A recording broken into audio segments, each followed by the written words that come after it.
into the deep. Ruthie sat at the edge of the pier, her legs dangling off as she stared out at the endless horizon in front of her. Her friends were already in the water below, body surfing the waves or splashing each other in the face.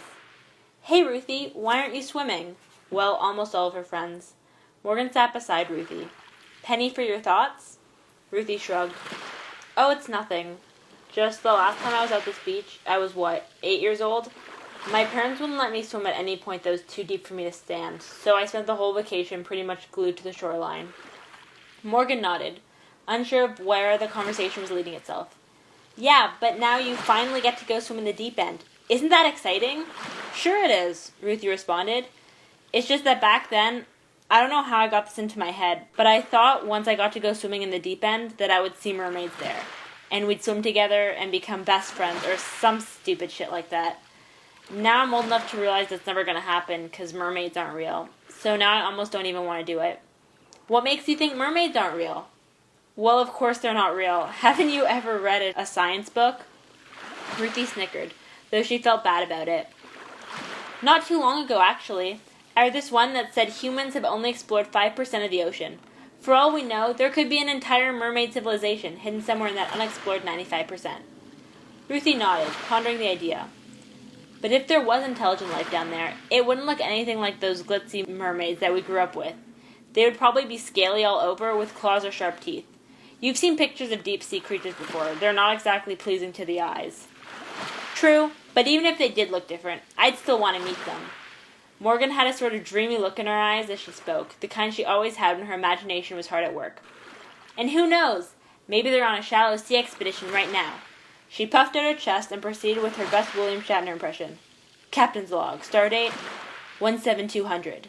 Me and my team are going to go exploring to where no merfolk have gone before." Ruthie laughed, which caused Morgan to laugh and produced a feedback loop that lasted several minutes. When the laughter died down, the two sat in silence, the only noise being the sound of the waves and their friends playing in the ocean below. "Do you really believe all that?" Ruthie asked. "That there might be intelligent life out there? Life that we might actually meet one day?"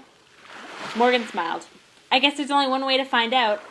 Morgan stood up and cannonballed off the pier, followed soon after by Ruthie's swan dive. The Four Sisters by Isabella Andrade.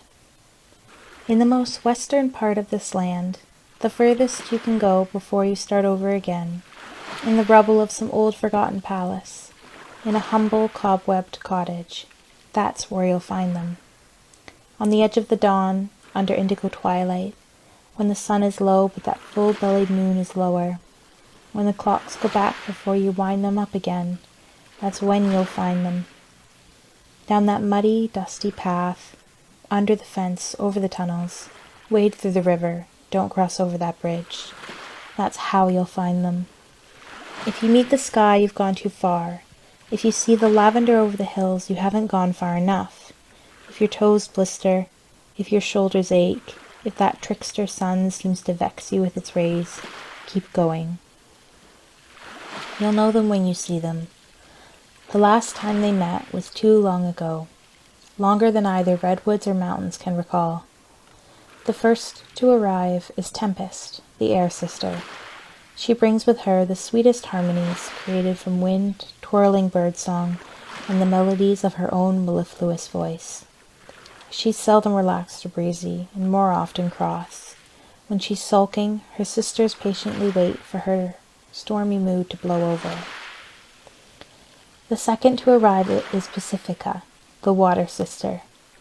She brings with her a boozy, bubbly potion of fresh spring water, Alaskan ice, and whatever mixer she's currently favoring. This decade, it's Indian Ocean Gyre. Her sisters say that when she drinks, she can be a little crabby and act like such a beach. Pacifica simply casts these comments away like water off a duck's back.